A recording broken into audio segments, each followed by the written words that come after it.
Saber-X Studios presents.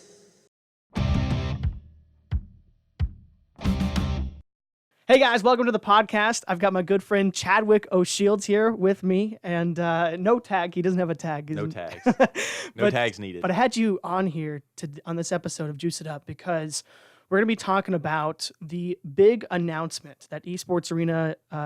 Not right now because we're recording this a bit ahead of time, but as of the release of this video, It'll be Wednesday the out. 4th, it's Yep. going to be out. Public information. And so we're really going to delve deep into this huge announcement that's going on.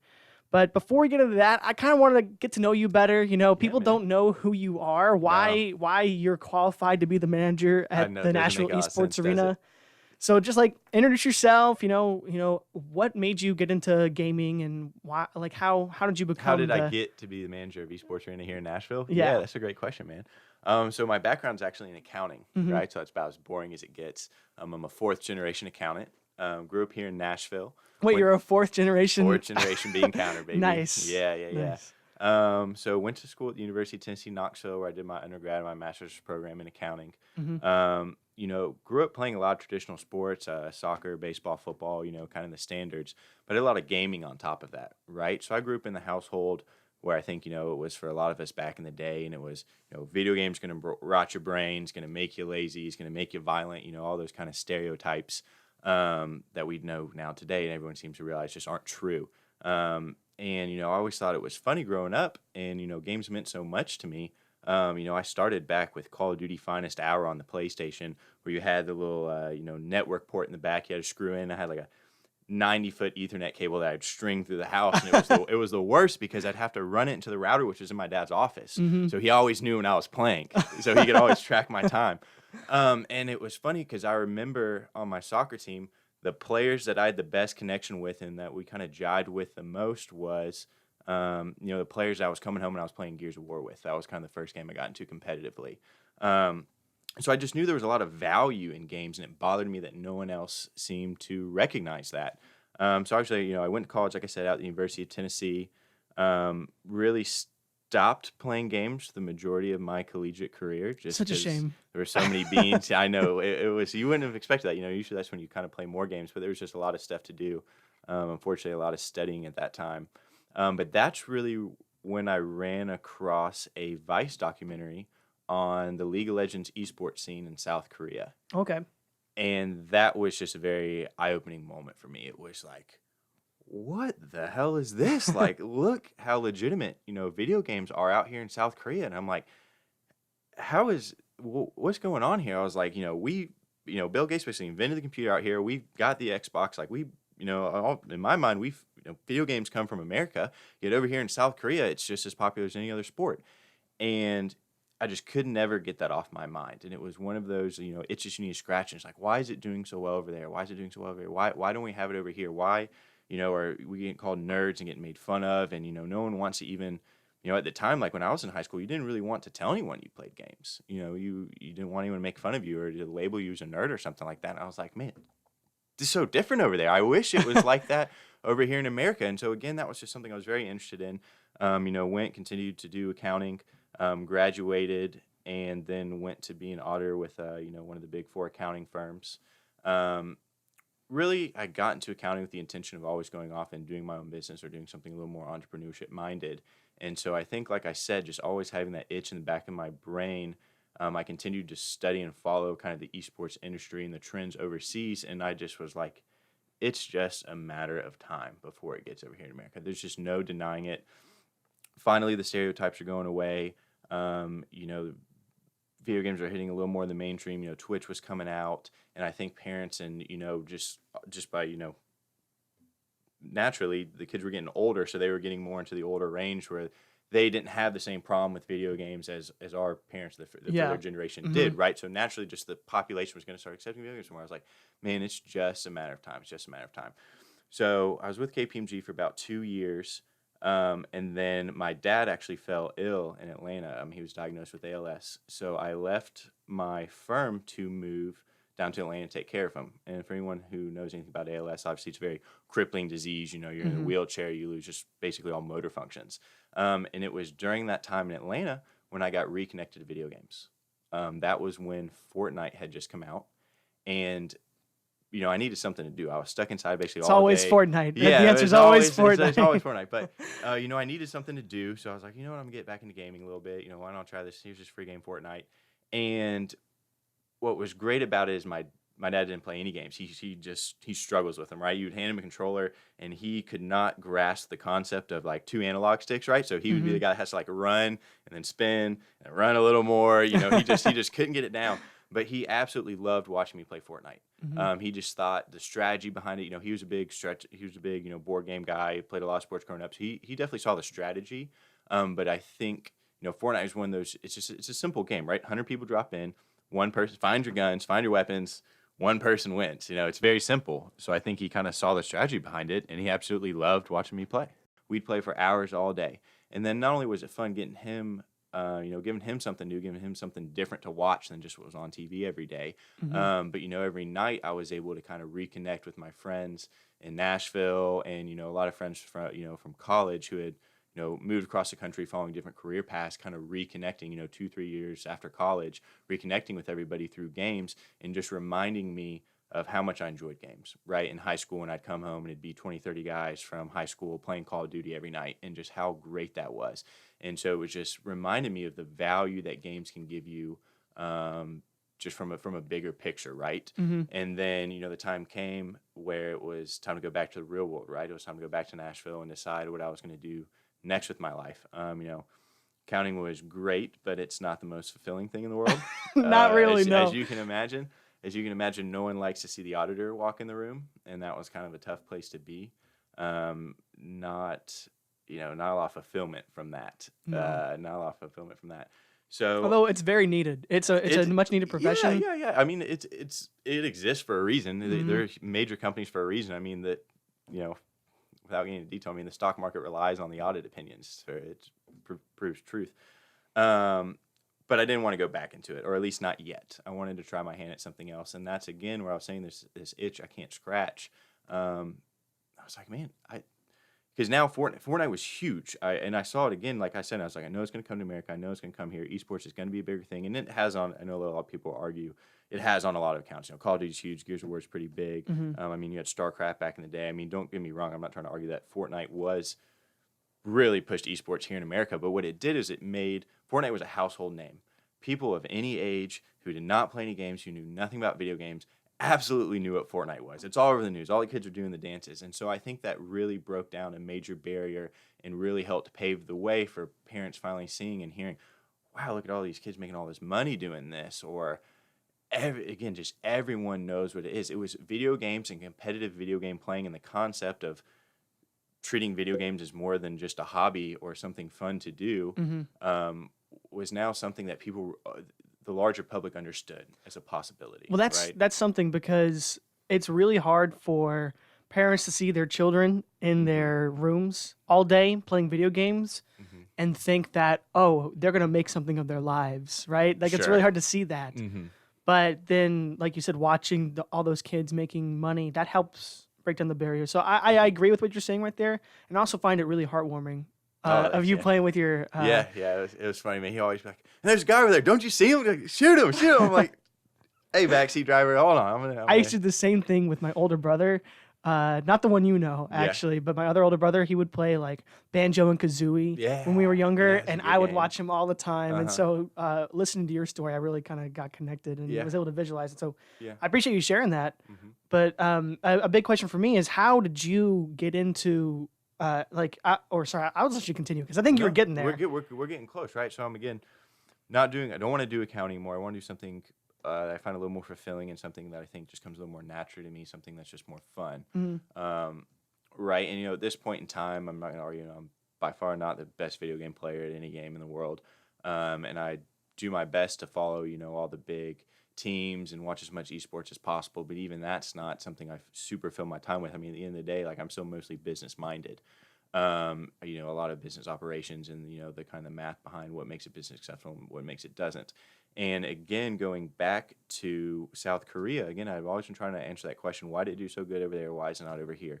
Well, I basically recognized, hey, we're at a point now where we have what I call like the NFL, or the most highest leagues of professional video game playing. We've got the Overwatch League. We now have Epic backing these major Fortnite tournaments. Across board, we have these pro teams, but we've got these kids in middle school and high school going, wow, this is super cool. I know this exists. How do I get there? And there's no structure, right? There's no way to go from point A to point B. Really what it was in my mind was putting yourself out there on YouTube, putting yourself out there on Twitch, and hoping that you get recognized and hoping that some team picks you up and maybe you'll have a shot at making it. I'm going, man, that just can't be the way forever because, a lot of Twitch and a lot of YouTube require some personality on top of being a good player. And I know for a fact, I've seen it firsthand. There's some fantastic players that don't do good behind the camera, right? For lack of a better term, they never will, right? And they'll get sponsored by some people, but not. But it's hard to get found, right? And there's not a good way to do it. And you can also think there's a lot of parents, I don't want you putting yourself out there on the internet, yada yada yada. And then you look at traditional sports, let's call it football, right? Well, there's Pee Wee, then you go middle school, high school, then there's scouts, recruiters, college. I mean, there's this whole system on getting to the NFL. I want to be a professional football player. Great, let's go sign you up for Pee Wee football. Well, there's not that. Mom and dad want to be a professional Fortnite player. And parents going, look, we know this is a big thing now. We hear there's all this money out there, and we know you do all the time, and heck, I think you're pretty good at it. But here's the deal, Brian, you're not coming home from school and going to sit in your room for 9 hours a day and be practicing esports. Like that's just not going to fly. As much as we want to support you in this, that's just not going to do it. So that's where I go, well, that's why it did so well in South Korea, because they had these, the PC bonks, the LAN centers, the PC cafes, a place where kids could go after school, kids and adults, all players could go into one location and get out of the house, be in a little more of a social environment. But I think more importantly, it spurred competition, especially back then in the days before just like Xbox Live and just the great online environment we have now. It was the ability to sit there, be playing Halo. Like, I'm pretty good at this. Hey, bub, why don't we match up? Let's see who's better. Let's 1v1 right now. And just naturally spurring that competition. And, you'd rise to the top of your PC cafe, and then you would challenge someone in the other one. And I think that's the structure I was talking about that allows you to then have a system where you can determine the best players. So I go, that's what we need in America. That if esports is going to continue to grow and it's going to be given more to the masses, we need more infrastructure around that middle segment. We need PC bunks. And so I started trying to open my own. I was like, this will be something different. Let's go see if we can get some backing behind this and we can, open one here in Nashville. Long story short, it's an extremely tough business model. Yeah. Here in America, everybody has, well, I won't say everybody, the mass majority of people have their own means to game at home. They have consoles, they have super nice computers. That was a little different in South Korea where, not every family may own a computer. Your only option to play games may have been to go rent one, so that naturally forced players to go to one spot. Whereas here it's like, am I really going to go pay money to do what I can do as comfortable as I want to be in my room, right? We see the same thing with the movie industry, right? Why am I going to go pay $20, $25 to go watch a movie when if I got to go to the bathroom, I miss some of the movie, the popcorn's overpriced, and for the same price, I can basically own this movie in 6 weeks, watch it on my 4K TV soundbar, pause when you go to the bathroom. It's the same thing, right? The movie theaters start to price themselves out. So it's a really tough business model because you can't charge what you need to charge to stay successful, to afford the equipment, especially in Nashville. One of the biggest problems was just being in Nashville, the rent here. Obviously, we know the market's so hot. Yeah. And then just again, I know I said we made a lot of progress, but we really needed to be at the point where parents were allowing their kids to come 3 to 5 days a week to practice for 2 to 3 hours, which is on par with a traditional sport, right? Like I was playing soccer, we were practicing 3 to 4 hours a day, 5 to 7 days a week. I mean, that was, and sometimes two teams double practice. I mean, and parents are completely fine with that, right? Yeah. That's no big deal for traditional sport. That's very standard. But even parents who were pro video games, the concept of convincing them, again, 3 to 5 days a week, 2 to 3 hours a day, that's still a hurdle. That's still going to take some time. And that's what you really needed to survive as a business model. So I'm like, I don't want to give up on this yet, but this is looking pretty tough. Obviously through my research, I had been looking at the other people in America who were doing this, and I knew of Esports Arena out in California. I knew California was a much better market, and I also liked that their first facility is massive. It's like 30,000 square feet. It's a full bar. It's awesome, and it's super, super cool. I got flown out there a couple weeks ago, and it's just awesome. I was walking around with a smile on my face the whole time because it's one of the coolest things, especially being out here in the East Coast and seeing 200 to 300 players, show up for a fight night. That was something else. And I was like, that's like your biggest dream. That's the dream. That's the dream, right? That's like what you see on YouTube in Korea, and you're like, oh, this is what I want. This is what it's all about right Yeah. here. We gotta make this happen everywhere. This is super cool. So then I saw that Esports Arena, had partnered with Walmart and was going to be opening a number of locations in the U.S. And at this time I was sitting there going, it's a pretty good idea. I was like, that's going to allow you to get a lot more stores open pretty quickly. Because I knew that there was a major value in not only just being able to come in and maybe get access to better equipment than you have at home, or get a little more of a social environment, but I knew from the get-go that the whole key was the competition, right? Being able to curate tournaments that you can't necessarily participate in at home. That's where the real value is, right? I can play at home, but I can't always get the same level of competition at home, or the cool, I always like to say it's one thing to play, backyard football, but it feels totally different when you're playing under lights Friday night, right? I knew there was a big value in that added experience, that added tournament feel. And so I knew getting more locations just helped encourage that, right? Because you have a bigger, wider pool of competition that you can pull from and match up against people and stuff like that. It's like, okay, they seem to got it going on, but, I'm not going to give up the dream yet. And then I saw that they were opening one in Hendersonville, Tennessee. And I'm like, wasn't expecting it to come this far east so quickly. Let's go see what this is about. And, at that point in time, I just getting close to being like, it just may not be time. The market's too hot here in Nashville. There's just nothing affordable. Just the model doesn't work. And, got linked up with some of the, heads of the company and kind of just walked in and introduced myself, kind of told them what I was trying to do and said, bottom line, I'm interested. I don't know what you all figured out that I'm missing so far to get this to work, but I'd love to be part of it. Came back the next day for an interview and then started that afternoon. So that's how I kind of found my way into Esports Arena. Again, kind of just brought in to help leverage, my business expertise. Again, I've got years of accounting experience, a master in accounting. I'm a licensed CPA in the state of Tennessee. But I'm also very, very familiar with games, right? And I'm very passionate about it. So I have a lot of, I think I can really push the vision that I think this company has, and helping growing, really trying to push towards being a true, middle ground, a minor league for gaming, if you will, to give, in my mind, I think everyone access to taking their game a little further, getting access to, more players in the community, their local community, as well as community abroad, and being able to take their game to the next level and pursue their passion further than what they can in their bedrooms. Yeah, man, that's a great story. I love all of it and the journey you've made it to here. But now, ESA here, Esports Arena is growing even more with this huge announcement they have. Yes. Real quickly, if you haven't seen the announcement, I'll put a link in the description down below. But definitely let us know briefly what the announcement is. Yeah, I'm super excited because I've known about it for some time now, and I haven't been able to talk about it. So that's where you're like, hey, man, come on my podcast. Let's talk about Series E. So that's what we're calling. So Series E is our newest leg of competition for our players. Okay. It's like a season, or yeah. So I'll go and explain kind of what we've been doing up to this point, and that'll help get a better idea of what this next stone is. So as you know, some of the listeners may know already, or maybe some people are just hearing about esports training for the first time. But we basically have a set schedule throughout the week, right? Monday's League of Legends, Tuesday's Call of Duty, Wednesday is now Community Night, which I think we'll talk a little more about later. Thursday is Super Smash Brothers, big night for us. I know that's where you're heavily involved, and you and Puff have been doing a really good job helping push our Thursdays forward. And then Friday's Fortnite, right?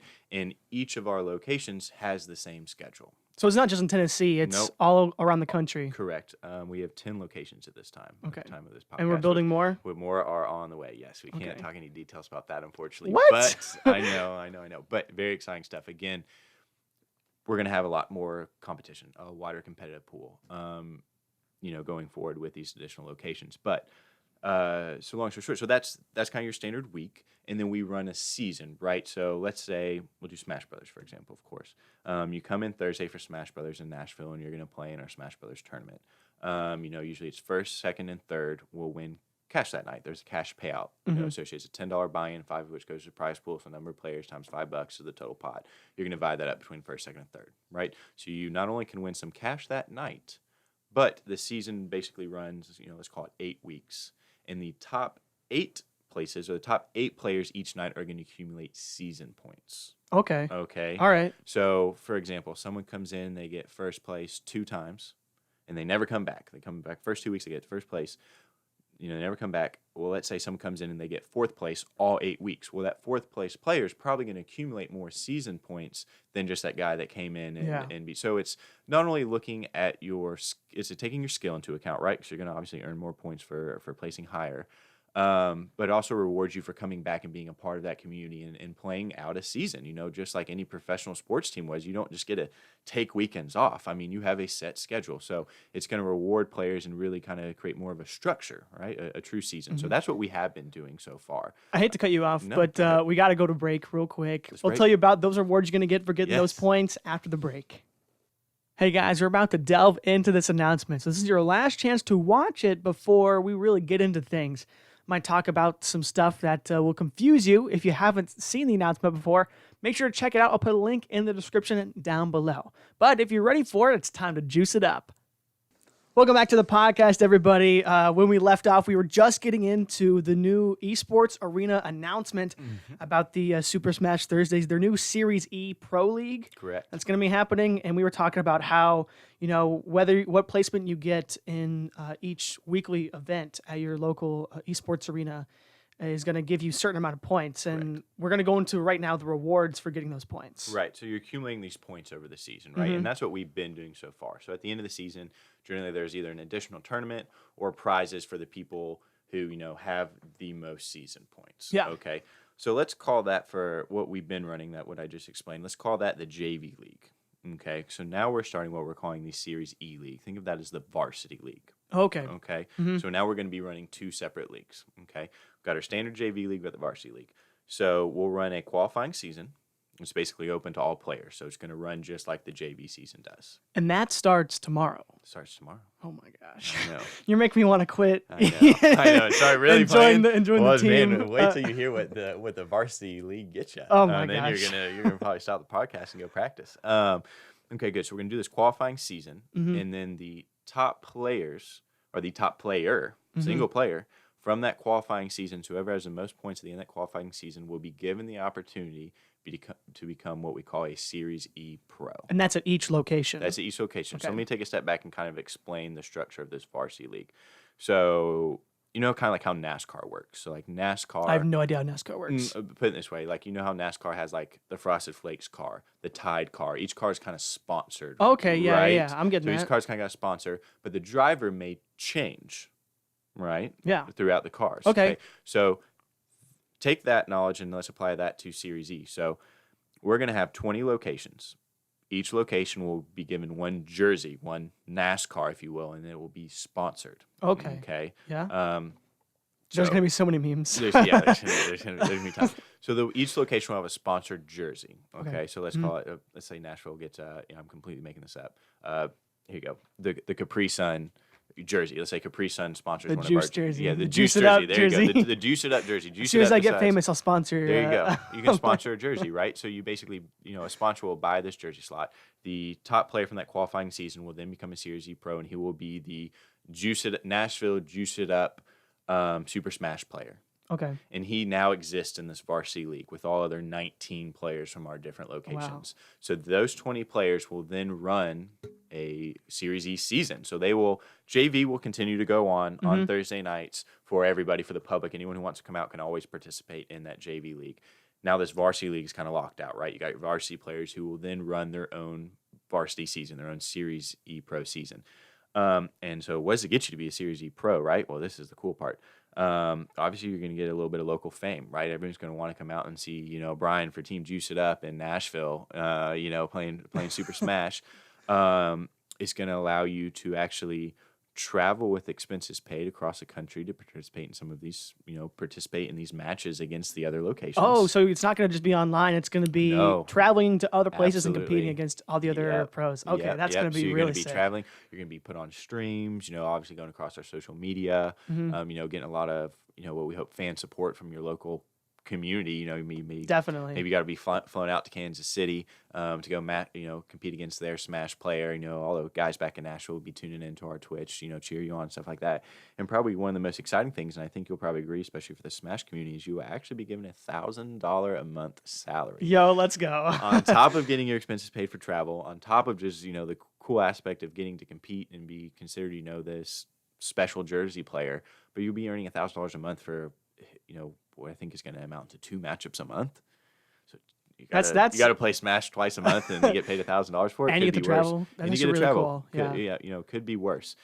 So here's the cool part about it in my mind. And again, this is creating a system to give everyone a chance, again, being a stepping stone to allow everyone to get recognized. At the end of the Series E, Series E Pro season, okay? Yeah. Again, we start with 20 players. The top 4 players, so first through fourth, will be safe. They maintain their jersey spot. They are good to go, okay? Okay. The lower remaining 16 players have to then face off in a special new qualifying series, we'll call it, just, another series of matches, against the top players from the JV League. Okay, because remember we've been running these simultaneously. Again, we got our Pro Series running, and every Thursday we're still continuing to run our standard season for anyone. That's the JV League, right? So the top players from the JV League will be given an opportunity to basically beat out one of the series, previous varsity players to take their jersey and prove they're a better race car or whatever, and have a chance to be a Series E Pro as well. And then those varsity players will always kind of have to watch their back and be ready to defend. Basically prove that they are still the best in their area to maintain that jersey. So there's going to be constant competition for whoever's in the hot seat. Everyone's going to be gunning for you. Yeah, so I mean... Only way safe states to get first through fourth. Yeah. Well, that just increase, in my opinion, because this player will be going out, visiting other regions, playing against good players. They'll get better experience and be a better player. Yep. And then they'll bring that experience back to their local Smash communities, and then that'll make their scene better as a whole. Yeah. So I think not even just for locally, but just competitively in general, this is going to really increase the Smashing in general. Just make everyone better players, in my opinion. Yeah. No. Like I was saying, you're getting to go out and compete against, especially not on your own dollar, the Kansas City community, or maybe going all the way out to California and Roseville and getting to see, because it's super popular out there, getting to see, what that scene's like. Does the guy from Nashville just go out there and get smoked? Or does he go out there and, hold his own? Does he go, oh, man, we've got a lot of work to do back here in Nashville. We don't even know what's going on. Yeah. Or do they fare well, and do they pick up some new tips and tricks and bring that back to a local community, which, of course, will be not only supporting their Series E Pro, because how cool is that there's a representative from Nashville getting to go out and basically represent and kind of represent the talent and the skill out here in the local Smash community, but at the same time, they'll be watching their back, because everyone in that JV League is going to want a chance to go and do the same thing. So in my notes, it says there's going to be 20 players in this league. Correct. And there's only 10 locations right now, but you're going to be building more locations during the season as it goes on. So those locations aren't going to get as many, I guess. Don't have exact details. The majority of these new locations will be open. My understanding is the majority of these locations will be open for the start of the qualifying season, but yes, it is possible some locations may not have as long as a qualifying season or qualifying period. But again, it's all local, right? So it's Nashville fights for one jersey, Kansas City will fight for one jersey, whatever new location will all fight for one jersey. So even though their qualifying season shorter, it's not like they were competing against Nashville players who had a longer chance to qualify. It doesn't really matter, because the players that are competing for that same jersey will all have the same period of time. I just know because as soon as this announcement's made, people are going to start going, looking up and seeing when they're going to be getting esports arenas, or if they're getting them at all. So I know this season is going to have 20 players, but obviously we're going to want to grow more locations. Yeah, I mean, mathematically speaking, you can tell right now we have a lot of locations on the way. And we're hopefully going to keep doing that, and there'll be even more people in the next season and even more after that. So that's the goal. I mean, that is the goal. Honestly, a fantastic opportunity, in my opinion. Yeah. There are some restrictions, though, for people who can qualify. Unfortunately, right? There's always a catch to everything. You have to be 16. And you have to be able to travel for these matches. I mean, you're basically going to be signed as a professional player, and you will have, commitments you have to make to that. I mean, just like any other quarterback has to show up on game day, same kind of thing. Yeah, and that's not a huge deal, because there are a lot of young people in the Smash community. Rest in peace, Danny. Shout out to you if you're watching. But he's a 14-year-old Incineroar player who's now number 3 in Middle Tennessee. Wow. At the time of this recording, and he would be a great candidate for this, but now he can't. Finish to qualify now. Again, he still absolutely can come out and participate on the JV League the Thursday nights, even though because you only have to be 13-year-old to win to win money. cash. Yeah. Right. And you can be any age come out and participate. 13 and older to actually take home cash prize at the end of the night. But there's no reason why, someone like that couldn't start coming out on Thursday and start kind of making a name for himself in the community and, kind of get in with, Esports Arena and kind of allow us to, kind of watch, if you will. I mean, I know off the top of my head who my top Fortnite players are. I'm there in the arena almost every day, and I'm watching the best talent coming through. I love it. I love seeing that aspect of it. And I think it's just really cool watching these. We've only been open 7-8 weeks now, just in November, something like that. And how quickly the different communities have grown, how much value there's been to a lot of players who, again, they have all the equipment at home, but, coming out, making new friends. My favorite part is all the kids who come in and think they're great, and then they enter a tournament. That's the that is a Smashers, like, we all know those people. Those people who play video games Against and brother and sister, and they're like, "Oh, I'm the best." I remember back at UT Martin when I was there and I was running the Smash scene there. There was a couple of guys who walked in and was like, "Yo, you guys playing Smash Bros? I'm the best at this. Let me hop in right now." And I'm like, "Sure, man. Actually, we have tournaments. Come out and show us what you got." And then they came out and went 0-2 in bracket, and then they never showed up again. I'm like, "No, why didn't you guys go home with their tail between their legs?" Yeah. But I mean, you got to have that drive to be better. You know what I mean? Absolutely. And that's what this is all about. It's about generating that drive Yep. as a community to succeed and overcome. I think it's really cool. And honestly, it's going to pull a lot of the top players of the scene, maybe even from like a little bit outside the scene. I would hope so. To like I come would in hope so, and because again, right compete. now Nashville is really the only location in the Southeast, Mhm. And I do think it's a really good opportunity to get some exposure, and like you said, to go out there and participate against some of the other communities and find a wider pool of competition and talent. Yeah, but there are other locations coming to the Southeast, presumably, right? I mean, you had to guess, like in the United States, if we're going to put more locations. I will let the viewers guess. Okay. Yeah, unfortunately, I All can't right. say anything. Yeah, no, okay, that's fair. That's fair. So we're going to have everyone from like Florida coming up to Nashville. My Walmart needs one. They really do. It's great. No, that's so funny. But so I have a couple questions about the qualifying season, right? Yes. Because it starts tomorrow and it goes all the way until the end of March. Yeah. And then so it's 8 weeks. Correct. And, first place at each week gets 10 points. Second place gets 6. Third place gets 5. Fourth, 4. And then 5th through 8th all get 3 points. And then that's the only way you can earn points. Only way you can earn points. Okay. Yep. So And- again, it rewards you for coming out each week. So if you miss a week, you miss an opportunity to get those points. And as you know, obviously working in the arena, you want to come out every week because, again, it's all about those points. And maybe one week the weather's bad and we don't get as much of a turnout as we normally do. And that's just, in my mind, an opportunity to place a little higher than you maybe would had there be more people there. So I think it's always important to come out every week, not only just to get better and to see what other talent's out there, but again, it's all about these points. All about these points if you want to be a Series E pro. So essentially, whoever wins at the end of the season gets to choose whether or not they want this. They're not like signing into a contract where they like have to. Where they're legally bound and handcuffed, anything like that. No. Okay. No. They get to choose. They get the opportunity. It'd be hard to think why you would turn it down, but I mean, maybe schedule reasons, like Sure. if you have a couple jobs and it's really hard to move your schedule around. And then at that point, I'm sure it would go to The next person. person, Yeah, the next yeah. person, and just trickle down until someone finally And wants to step up. And expenses paid, I'm told, and a stipend for food. yeah, And I mean, so the goal is you shouldn't be out of pocket for any of having to go compete, right, to do your job. I mean, you shouldn't have to be paying out of pocket for that. So travel, necessary Ubers, and then there'll be some food cost and reimbursement associated with that. So, and another thing is, it's $1,000 a month, but you're also being sponsored by a brand. Is that like separate from the esports arena, or is it of course that location is that brand arena essentially, right? And then that sponsor is going to be sponsoring the player itself. So are they going to have any additional benefits? They're really not. They're sponsoring the jersey, just like that's why I said NASCAR, for example. All Tide right. sponsors a car. And that team finds a driver, right? The driver is not sponsored by Tide.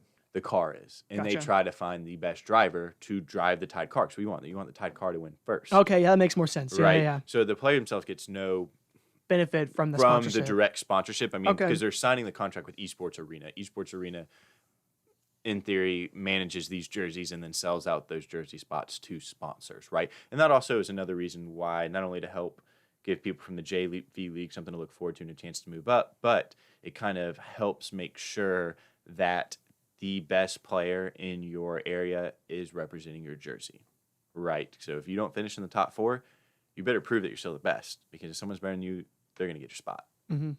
I kind of love how this is going to create sort of an atmosphere in the communities where it's like, yeah, let's go whoever's like, let's go the Nashville team, let's go the Kansas City team, cool. And then as soon as they come back, like if they don't get top 4 in their varsity season, it's like everyone's piranhas in the water, just like trying to get a bite. I think that's going to be really healthy, to be honest, in the scene, and a good change of pace. Sure, like. This isn't just for Smash 2. This is also happening for Fortnite. Correct. Absolutely. Exact same concept, just with a different game. Yeah. Okay. And then we have some other stuff going for, the other games that Esports Arena does, like League of Legends is getting like a small series that's going to have like a $500 pop bonus. Correct. And League of Legends, again, there's just a lot of cool stuff coming down the line. I'm excited to actually get to finally talk about one of the things coming down the line. There's something also very, very big coming to League of Legends.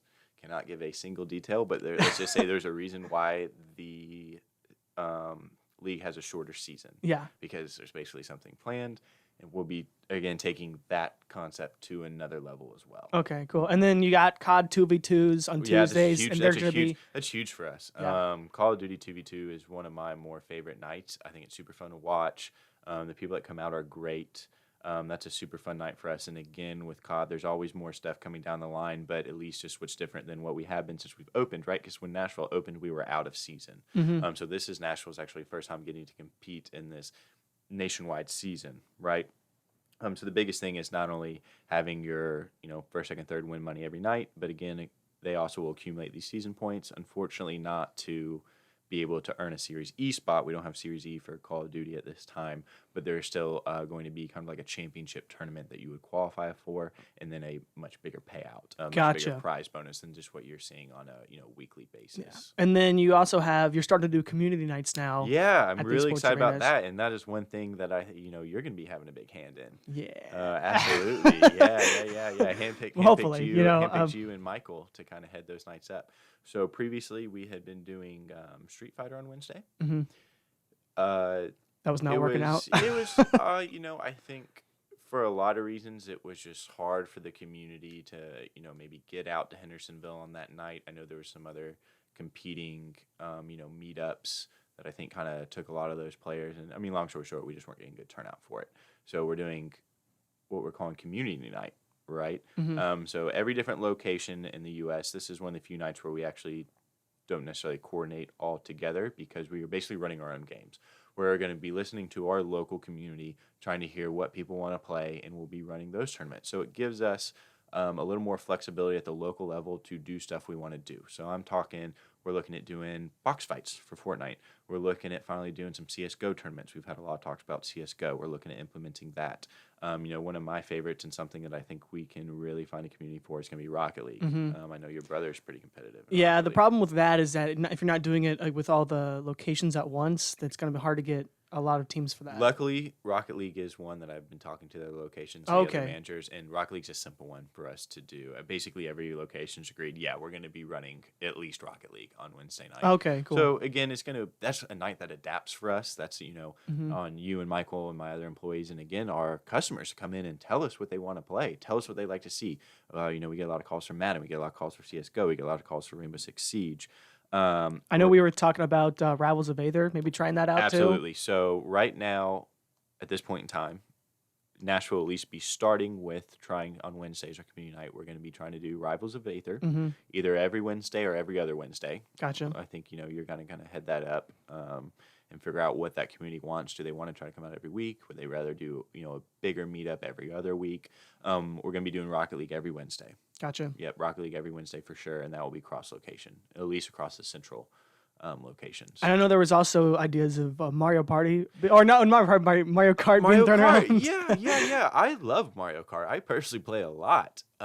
So I thought, and I've gotten a couple talks about it. I think that one's going to kind of be tough to do like super competitively, but I think it'd just be fun to offer. Like some guys want to come in, and everyone thinks they're good at Mario Kart. Everyone thinks they're good at Mario Kart. Everyone thinks they're hot shit. Let me tell you. Yeah, at Mario Kart. So we've talked about maybe doing some Mario Kart time and time again, but really the big ones we're going to be starting off with is Rocket League every Wednesday, Rivals of Aether either every Wednesday or every other Wednesday.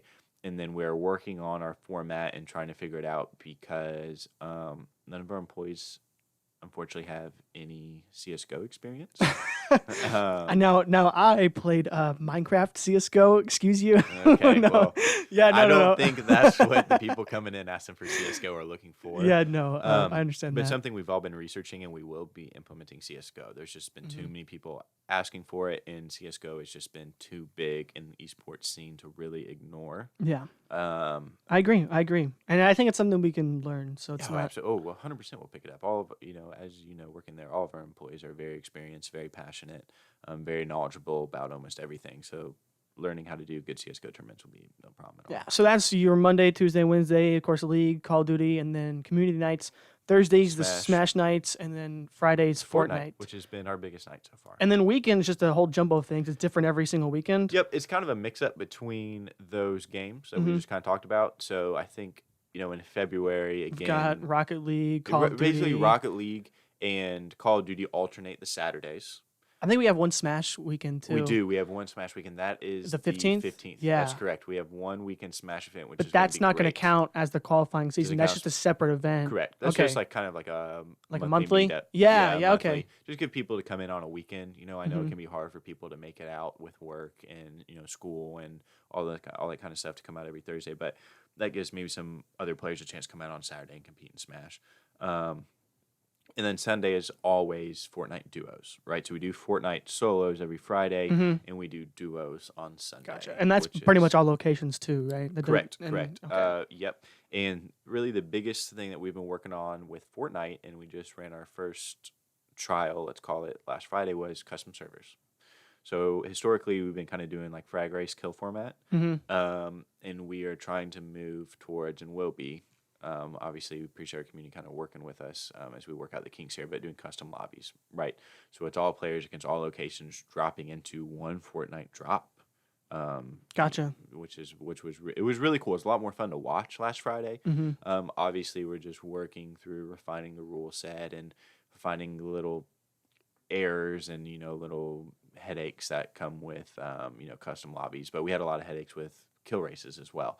So it's like you kind of fix these things and you take on a couple more things, but in general, I think it's good. Our players seem to like it, and that's going to be really big for Fortnite as well. No, overall, I'm super excited for what Esports Arena is doing, especially for the Smash community, because that's where I specialize in. That's you and Puff's bread and butter. Yeah, so and so it's again exciting. So an 8-week qualifying season, correct, and then the winner gets a chance to become a Series E Pro. Woohoo! And that season will last 20 weeks, so that's around 4 to 5 months.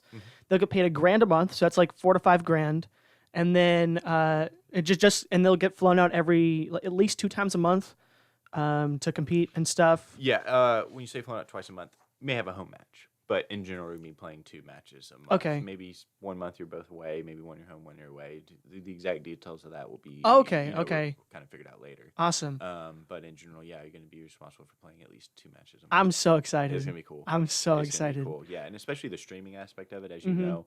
Now that we're starting, we did some trial runs last week, and our other locations have been doing this, but again, Nashville just being the newest location with Kansas City, our sister location, is our stream, right? So I actually showed you some pictures of our broadcast studio when I was out there in California, but we know each location has a stream station that we put, different players on, generally our better performing players, and then we have a full broadcast team out in California that basically picks from all of our different feeds and puts together a true broadcast, right? So if you look at Esports Arena on Twitch, we got shoutcasters, we've got great production team. And so, as a Series E Pro, you're going to be getting quite a bit of exposure through our Twitch channel. It's really, really cool what we do with our broadcasting. That's a big aspect of stuff going forward. All right, man. Thanks so much for coming on and explaining all this. This is a huge, huge deal, and I'm very glad I got to have you. Yeah, I've been dying to talk about it, so I'm really excited to see what kind of players start coming out, start watching the competition grow and the communities get bigger. It's going to be a lot of fun. All right, man. Thanks. Thanks, buddy. Oh, wow. That was a huge announcement, guys. Really going to change Smash around the whole country, in my opinion. You know, we're going to have pro players, PGR players that are going to have these sorts of sponsors. So it's really going to affect Smash as a whole. I'm pretty excited. Big thanks again for Chadwick to coming out on the podcast, really helping explain what all's going down here. And if you have any questions, even after all this, make sure to hit me up or Chadwick on Twitter. Of course, as always, I'm at RedFalcon207. Chadwick, though, at COShields123. Sounds fake. It's not. Or you can hit up ESA's Nashville Facebook page. I'll put a link for that in the description down below. But thanks again for you guys for choosing to juice it up. Let me know if you like the podcast or not in the comments down below. Or, you know, another way of showing me you liked it is liking the video or subscribing to my channel. That's how I know that you enjoyed it. So definitely go ahead and do that. But I gotta go. I gotta start practicing for this new Series E League. So I'll see you guys next time.